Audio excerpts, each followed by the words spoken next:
Kuchisake-onna, or the Split-Mouthed Woman, was a terrifying creature from Japanese urban legend that has struck fear into generations. This ghostly entity is known for a terrifying appearance as well as deadly encounters. Today we're unraveling the eerie origins of this creepy Japanese lady, as well as delving into how to survive an encounter with her. This ghostly entity is well known for its terrifying appearance as well as deadly encounters. And if you do so happen to be unfortunate enough to run into the Kuchisake-onna, or the Split-Mouthed Woman, your chances of just walking away are slim to none. Before we get into her dastardly encounters, first we probably should get into what she looks like, so you could recognize her if you happen to stumble into her in a Japanese alleyway. Standing tall at 175 centimeters to 180 centimeters, so like model height, I think, and with long straight black hair and pale skin and white hands, oddly enough. She is considered incredibly attractive except for her most distinctive feature, which is a scar running from her mouth to both her ears, creating a grotesque, permanent grin. To conceal this disfigurement, she often wears a surgical mask, or a fan, or a handkerchief. So I think she would have really enjoyed COVID, because everyone just looks like her. Now let's get into what happens if you were ever to encounter her. An encounter with Kuchisake-onna usually begins with her slowly approaching you, who in most stories is a school student coming home from school. She slowly approaches her victim and leans in to softly whisper a simple question, "Watashi kiri?" or "Am I beautiful?" If the person answers no, she immediately kills them with her weapon, which is often described as a large pair of scissors or a blade. If the answer is yes, she moves even closer to the victim's face and slowly removes her mask, carefully watching the eyes of her victim to see their reaction. She shows the victim her mutilated face and asks the question, "Even now?" Answering no results in immediate death, which is not the best course of action. While saying yes is also not a very good outcome, as she moves in closer, grabs her knife, and cuts you ear to ear, giving you a matching disfiguration. To make matters worse, in some versions, the spirit follows you home and kills you while you sleep. So even if you get away with a Glasgow smile and you're still in some serious pain and your face is disfigured, she still kills you.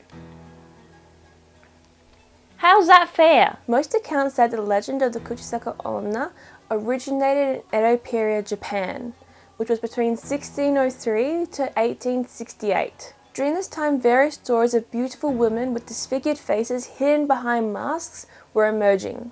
These stories often served as a cautionary tale that parents would tell their children to warn their kids about strangers. I guess stranger danger was a thing even back in the Edo period. The story also reflected societal fears of the area, particularly surrounding disfigurement, which was heavily scrutinized in that time period. People that had disfigured faces or bodies, or who had bodies or faces that weren't the norm, struggled to get housing, have families, build relationships, and even getting disfigured later in life through work means or other. It was heavily scrutinized and cost for relationships, houses, as well as just their general livelihoods. The most common tale about how the Kuchisake-onna came to be is a tragic tale about a samurai's wife. Her beauty was exceptional, causing people to be gravitated towards her, and she was very well liked by her village. But even still, she felt very lonely when her husband went away on military campaigns. When the samurai came back to the village, he later found out that his wife was being very friendly with the local townsmen, and his punishment was brutal. He cut her ear to ear while taunting her, asking the cruel question, "Who will think you're beautiful now?" Other stories said that she was attacked by a woman jealous of her beauty.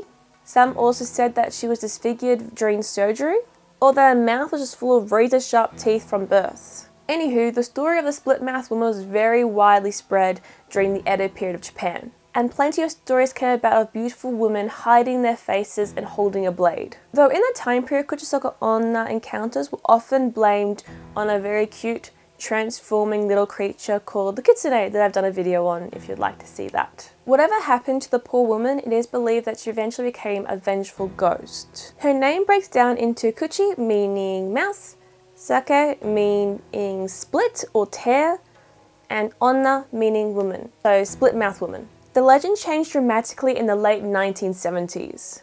The story first appeared in Gifu Prefecture when a newspaper called the Gifu Daily published the first modern account of the Kuchisake-onna on January 26, 1979. The tale gained real momentum when Shukun Asahi magazine published a story of an elderly farmer who encountered Kuchisake-onna. This resurgence coincided with a period of rapid urbanization, as well as social change in Japan, leading to heightened fear of strangers as well as the unknown. The story spread faster through Japan's ever-expanding cram school system. Students walking home late at night after school would share and add details to the story to other students, which is probably why so many stories about the Slit-Mouthed Woman contained students, because it was told by students. The phenomenon grew so quickly and so much that very soon parents and teachers started organising patrols during and after school times to make sure students got home safe, while police increased their presence during after school times. What's kind of cool about modern accounts of Kuchisake is how she evolved with the context of the time period.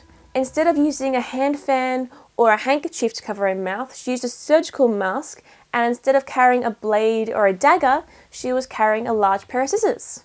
Alright, now that we've gone through what she looks like and her history and her time in the 1970s, we probably should get into how to survive an encounter with our favourite split-mouthed lady. Now, meeting with Kuchisake-onna requires careful consideration of what you're going to say. One effective and I guess kind of unique thought process of a strategy is just saying her appearance is average when she asks if she's beautiful. Just being like, yeah, you're alright, you know. So, yeah, you're okay. This response is meant to confuse the spirit, giving you time to get away. The only problem is all the accounts of people using this came from, like, you know, the late 1970s, early 1980s, and therefore I feel like it probably wouldn't confuse her anymore as she's had it for the past 40 years. So I don't think that's your best method. Another tactic to evade Kuchisake-onna is using a distraction. And no, I'm not referring to just throwing a smoke bomb and running away in Naruto. I'm talking about offering or throwing hard candies at her. This apparently can divert her attention, as she'll be so distracted by the candies and picking them up one by one that you can escape, which to be honest I think is fair. I mean, if someone threw candy at me, it probably would distract me, and I mean, I would rather someone threw soft candy at me, or at least not hard candy, because I bruise easily. But I do appreciate candy, so I think if I was gonna murder someone and they gave me candy, I definitely would reconsider. I definitely would. Similar to the Keisha, who is a fire-breathing, fluffy kitty cat of death and decay, Kuchisake-onna has also travelled overseas. So instead of Hawaii, Kuchisake-onna has gone to South Korea, which is a bit closer. What is funny though, that is in South Korea, it is believed the spirit is incapable of turning corners or going upstairs.